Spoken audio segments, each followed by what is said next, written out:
Sup? Though. Then, what? The invited stranger. That shit sounds clocked. Do you hear that? I don't. Someone's knocking at the door. Shit. I sat up in bed and checked the watch on my dresser. 2:15. The wind has a way of making the most innocent sounds suspicious.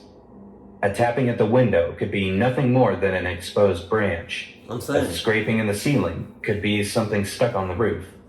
A pounding at the door, well, that can mean any number of things.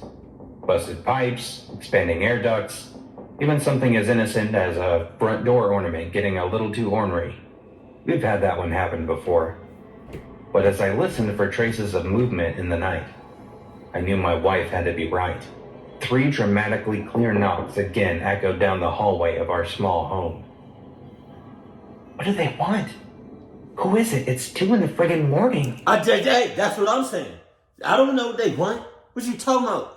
I don't know them. You know them. You don't know. Obviously, you don't know them. I don't know them. It's 2:15 in the morning. 2:15. The hell are they doing over here? I'm not checking shit out. M whispered. I hopped out of bed and threw on some basketball shorts in the dark. The lights were out. I flicked the switch by my nightstand a few times and nothing responded. I grunted and then yelled a bit after stepping on a cat toy. Em scolded me for that. Quiet! Now he knows we're home. 3 more consistent knocks seemed to confirm her theory. Just don't go in. How do you know it's a he? Just I whispered with a silent smile. The fact that y'all don't y'all not still asleep or just laying back in the bed pretending to be asleep is beyond me. Obviously, there's cluckiness on the other side of that door, so why are you all paying any attention to it? Just leave it alone. Just leave it alone. It was a shameless little game I played to make her scared. We had been through this routine fairly often in the past few weeks. Em was always hearing things in the night, ever since we moved. And I was always the investigator, with my trusty Louisville slugger from high school by my side. Not me. I never found anything, but my looking always made her feel better. Our new house in the country tended to set my wife on edge a bit. 3 more knocks. They sounded hurried now. I stumbled into the living room, still aching from my bumped toe, and reached for the trusty Louisville waiting in its spot behind the couch. The knocks began to lose all rhythm at all. The owner pounded the door anxiously, apparently losing patience, before his angry footsteps retreated down the porch. I waited a moment. Then I opened the door. Why? The storm had added several inches of snow overnight. Why? Why would you even open the door? You got windows on both sides.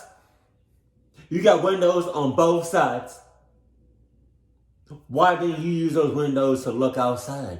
You had to open up the door, get the cluck out of here. The wind pushed it right into my face. We had heard about horrible traffic on the parkway. Commuters had been stuck for hours. People had actually abandoned their cars, instead opting to walk home and get them later. The local road that led to my house was itself left unblemished by plows or tires. Only a single pair of footprints led from the highway a few miles away, all the way to our front door. Standing at the end of them and at the bottom of my front steps was an ordinary-looking man. I couldn't see most of his features at first. He wore a heavy black parka with a dorky feathered hood on top, shielding his head from the wind. Dark snow pants almost covered a pair of pristine tan Timberland-like boots. Something about the outfit looked familiar. The man appeared ready to give up and go away as he fumbled for something in his pockets. But I called out to him. I don't know why. Maybe I felt more confident with the bat by my side. Can I help you? The stranger turned at once in relief. He looked to be middle-aged. Dark black hair peeked out through the hood and dangled in front of cool blue eyes. He hopped up the steps immediately and reached out confidently to shake my hand. Don't touch me. When he spoke, his voice sounded oddly high-pitched. His breath and coat stunk of some unfamiliar type of old man. That's a hell of a weird-ass, sus-ass handshake. Why they holding on for that? Why they holding on for that long? That's disturbing as hell. Oh, thank God. Thank God for the Good Samaritan. Sir, my car broke down on the highway a few miles from here. The engine is dead. My cell phone is out of battery. Fucking technology, right? I'm from out of town and I don't know my ass from a back road out here. I know it's late and I know how this must look, but would you mind if I stepped inside and used your phone? Yes, I do mind. Get the hell on with that shit. I would have went back. I would have went back in my house, closed the door, locked it, double locked it, triple locked it, quadruple locked it, single locked it. And I just locked everything in my goddamn house. Get the fuck on with that. I looked the man up and down uneasily. He seemed harmless enough, but if my older brother taught me one thing, it's don't trust a strange man in your house after hours. I'm saying. I tried to think of a way to let the stranger down easy. Instead, I opted for the truth. Our phone's dead. The power's out here. Sorry about that. He looked wounded, and that definitely stung my conscience a bit. He turned to stare helplessly back at the acres of empty, untouched snow before him. 7 or 8 inches had stacked up in some places.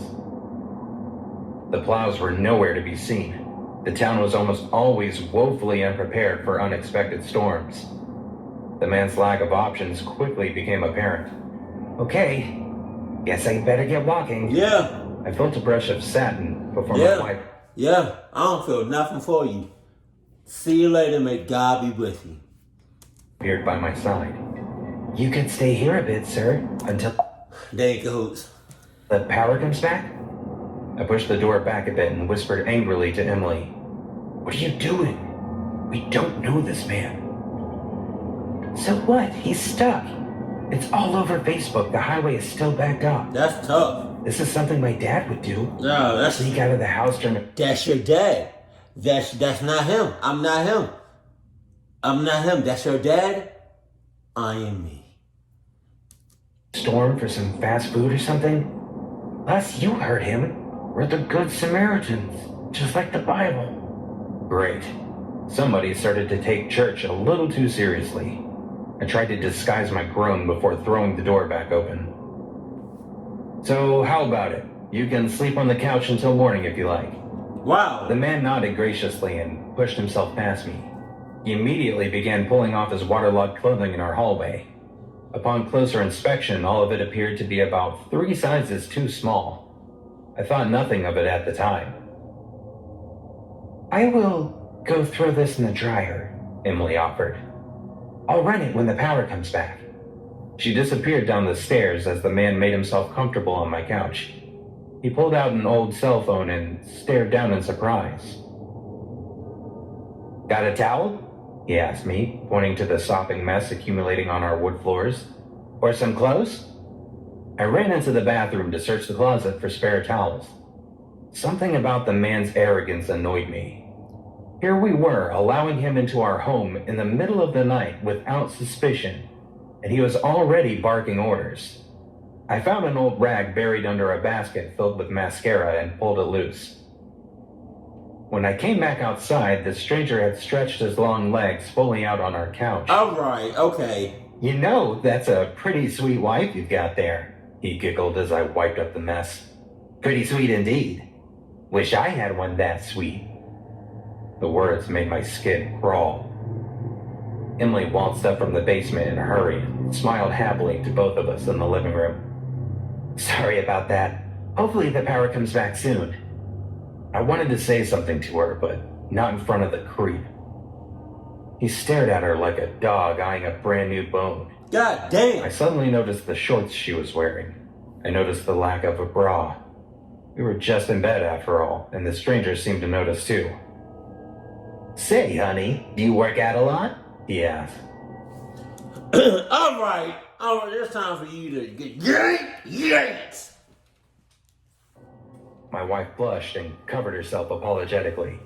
She always looked for the best in people, and she had heard her fair share of inappropriate jokes in the day. Oh, I should put something on. Excuse me.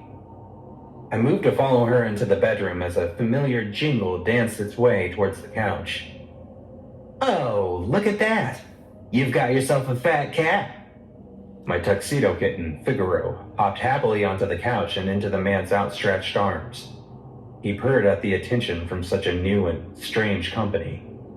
The man happily allowed his face to be licked and pawed. He reached out and snatched Fig up in his burly arms. Yeah, he's a good boy, I explained awkwardly. Loves attention. The man smiled a toothy grin in my direction as he offered generous pecks to Figaro's confused forehead. Oh, they all do. They all do. You know, they say cats are one of the only animals to prefer human interaction to food. They tested it in a lab somewhere. Fuck if I know. But trust of a man is built into most house cats' basic instincts. Through years of selective breeding, most of these things trust us implicitly. Isn't that something? I nodded and said nothing. Something about the way he squeezed Figaro closer to him made me uncomfortable. You know, I could snap this little shit's neck right now, and he...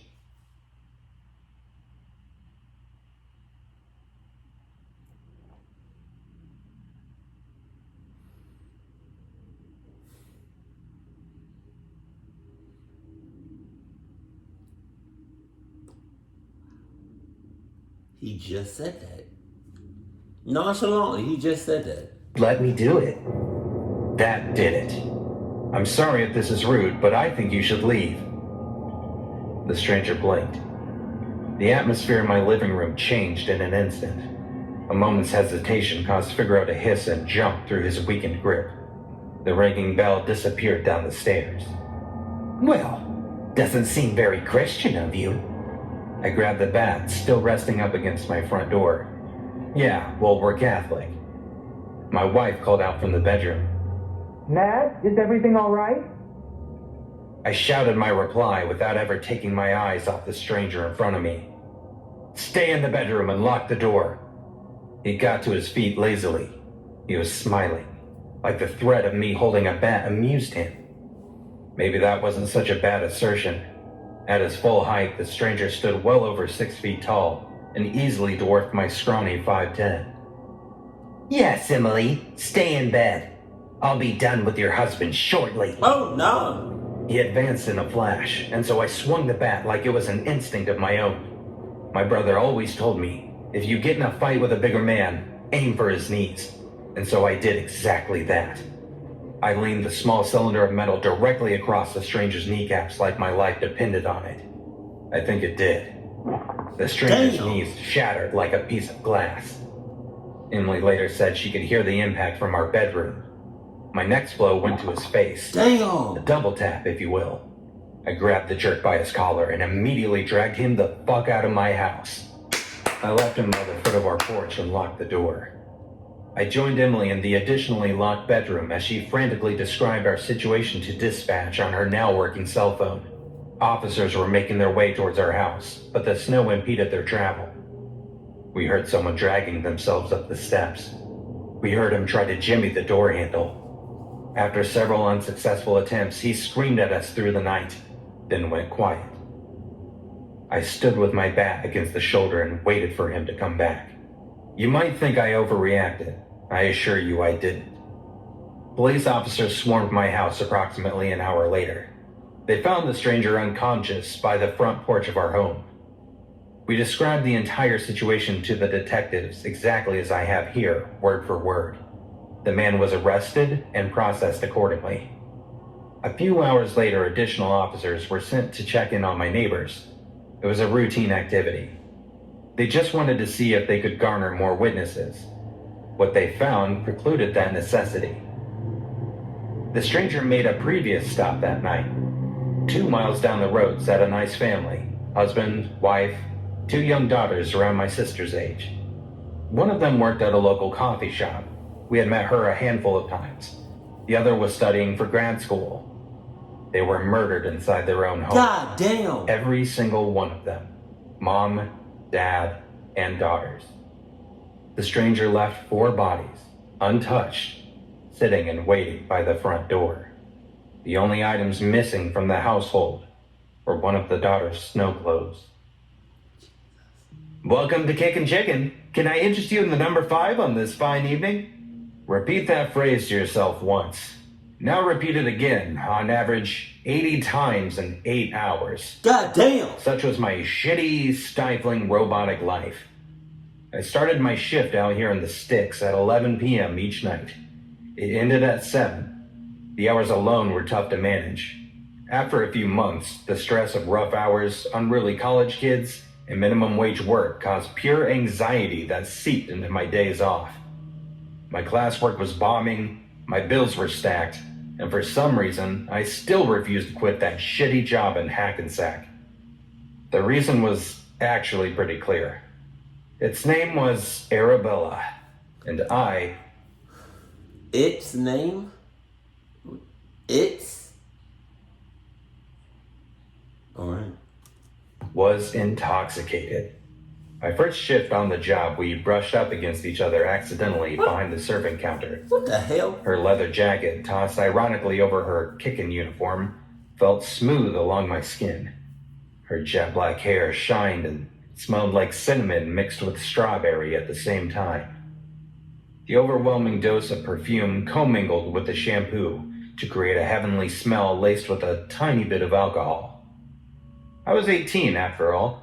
It only took one shy smile over a 6-hour shift for that girl to become my primary objective in life. Oh no. I checked the schedule incessantly to see if we were working together. But for the first few weeks after our original run-in, we were on different shifts.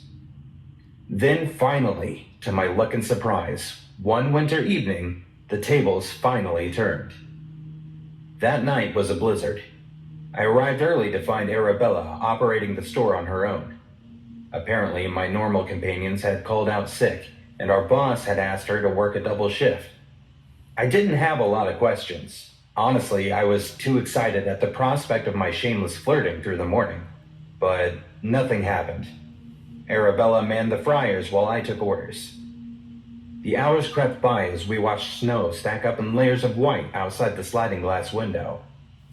Our manager Dolores had hired a plow to maintain the drive-thru, but even still, not many folks had the courage to come through. After 2, there were only a few cars left on the highway at all. I awkwardly used the time to run my best lines past Arabella. Where do you go to school? Do you live nearby? Did you grow up here? She nodded. I don't know who's more weirder or more susser. Cause he doing a whole lot of he way too close. Excuse me. But then again, she not saying nothing at all. Oh no. And mumbled a couple half-hearted replies. Every 5 minutes, she would run out into the snow with her phone, leaving me alone. I assumed she was smoking a cigarette or was just catching some fresh air. Or maybe she was bothered by her creepy coworker, me, that would not leave her alone. Eventually, I cut off the flirting and got back to work. And yet, around 3:30 a.m., we finally found something to bond over. A repeat customer. As soon as I uttered my catchphrase, "Welcome to Kickin' Chicken. Can I interest you in the number 5 this fine evening?" I recognized the voice on the other side. Yeah, let me get a number 5 with a cup of water. And some ice, please, if you don't mind. Same order, same exact words. His face was not memorable, but that voice had just pulled through an hour ago. A cup of ice is an odd enough request to remember. Whatever. I ignored any suspicion and rang him up. The last thing you're supposed to do at a fast food joint is question the size of somebody's dinner. You got it, sir. Total will be $8.33, next window. Is the ice free? He asked. Yes, sir, I replied, aware that I was repeating myself. I turned to Arabella, who was staring at me with an inquisitive look. Her green eyes grew wide as I mouthed, "Same guy." I punched the order into the machine. Suddenly, she was super talkative. "What do you think he wants? What does he look like? Good thing we have some left." Oh, no. I mumbled my own replies. I was surprised that she seemed so worried. So what if it was the same guy? Maybe he was just hungry. Nah. Maybe he was out plowing the roads. Who cared? Nah. After scrambling somewhere in the back corner of the kitchen, Arabella fired up the fryer and started to cook the man's meal. I walked to the window and assured the man in the SUV that it would take a couple minutes to cook. His appearance was truly unremarkable. He had brown hair, brown eyes, glasses, and light skin. The baseball cap on his head suggested he was a Mets fan, and the sticker on his bumper said he had kids. I asked about both casually. The conversation was common and cordial enough until Arabella arrived at the sliding window with his order. "Oh, well, you're the only one back there making this delicious chicken?" the man asked flirtatiously. I felt my face flush a violently angry red. She smiled and nodded shyly. He chuckled his reply. "Well, don't go anywhere. I might come back for more of your cooking, cutie." Oh. We all laughed and waved awkwardly as he took his food and drove off the ramp.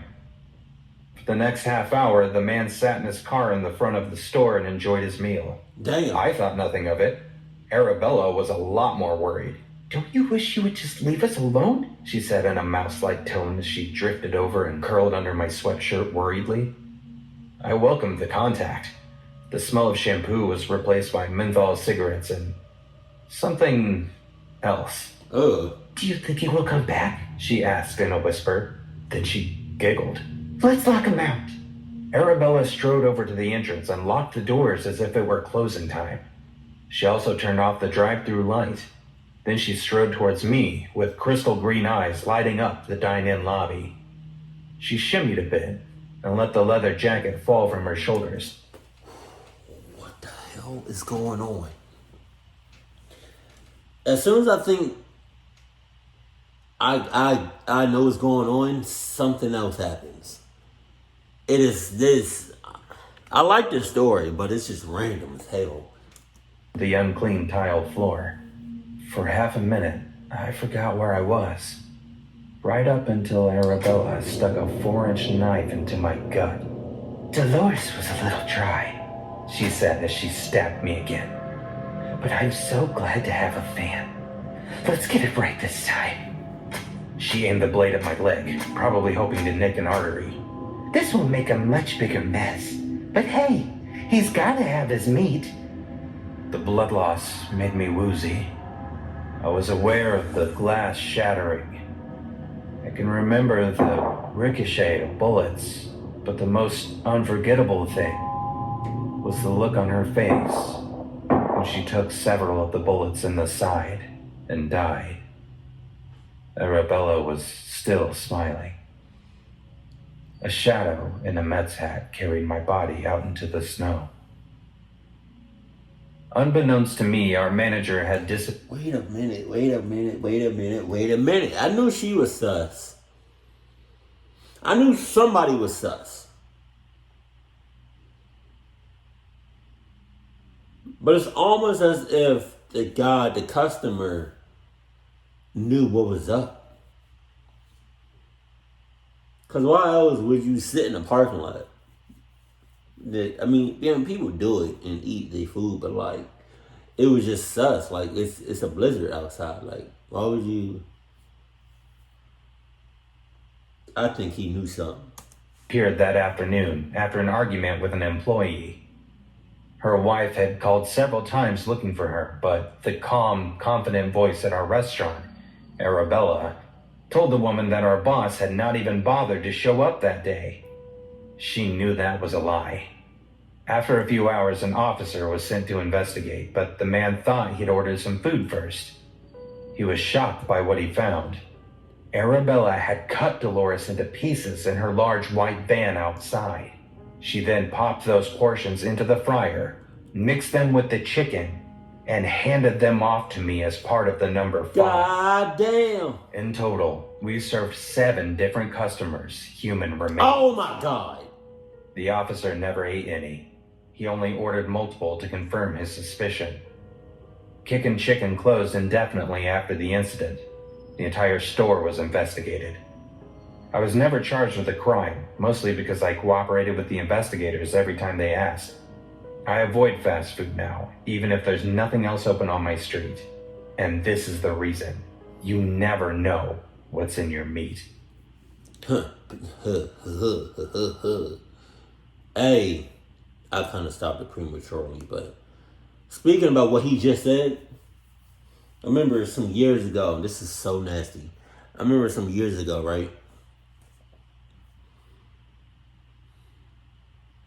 I think it happened at a McDonald's. I don't know exactly what happened, but I can give you like some details. So a guy, an employee at McDonald's, either already had mayo on the sandwich or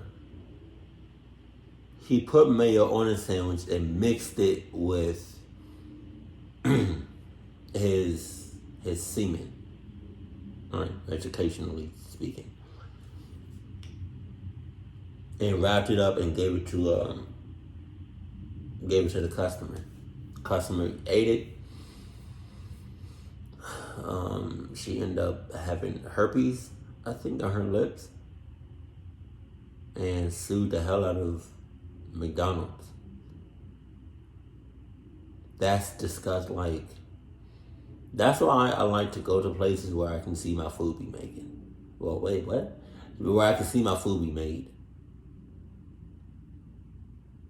Because that was, you don't know what they put in your food when you can't see it be made. That's disgusting.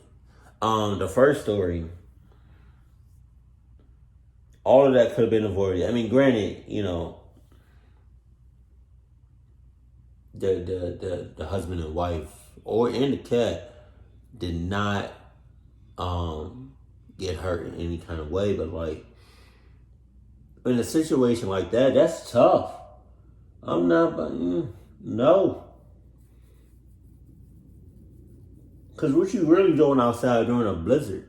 That's the real question. And I would have never got up at not 2:15 in the morning. It's 2:15 in the morning, and it's a blizzard outside. That sucks. Keep it cool, keep it classy, and I love you. Stay happy. My family.